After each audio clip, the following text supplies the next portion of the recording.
আজ সন্ধ্যা ৮টার সময় আমাদের পীরের বাগের ভিক্টোরিয়া কেন্দ্র এখানে আমাদের বাংলাদেশ জামাত ইসলামীর ভিক্টোরিয়া কেন্দ্রের যিনি প্রধান পোলিং এজেন্ট উনি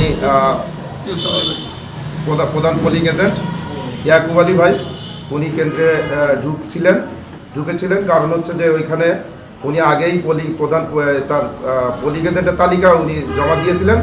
পরে ওনাকে বলা হয়েছিল ৮টার দিকে যেতে, প্রিজাইডিং অফিসারের পক্ষ থেকে ওনাকে বলা হলো ৮টায় ওইখানে হাজির থাকতে, উনি যাতে করে ওনাদের ভিজিটিং কার্ডটা ওনারা সংগ্রহ করতে পারেন।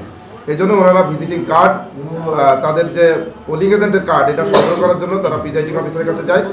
এই সময় প্রজাপতি আম জনতার দল, সম্ভবত একটা দল, নতুন দল, এই প্রজাপতির লোক, তারা মূলত বিএনপিরই লোক।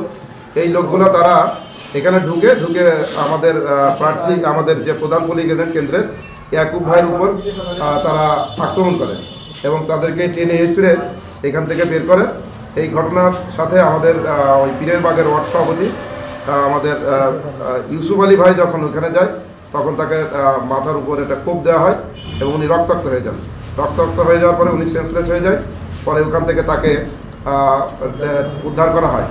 উদ্ধার করার পরে তারপরে আমাদের সবচেয়ে বড় ব্যর্থতা, আমরা এটাকে প্রশাসনেরকে জানানো হয়।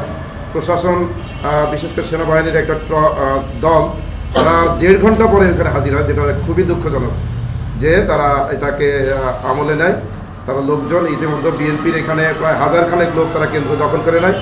এইখানে তারা অশ্লীল গালিগালাজ করতে থাকে। তারা জামাত শিবিরের লোকজনকে খুঁজতে থাকে। তারা এখানে বিভিন্ন ধরনের দেশীয় অস্ত্রের প্রদর্শন এবং ভয়ভীতি, যাতে মানুষ কেন্দ্রে না আসে, এরকম তারা আচরণ করতে থাকে।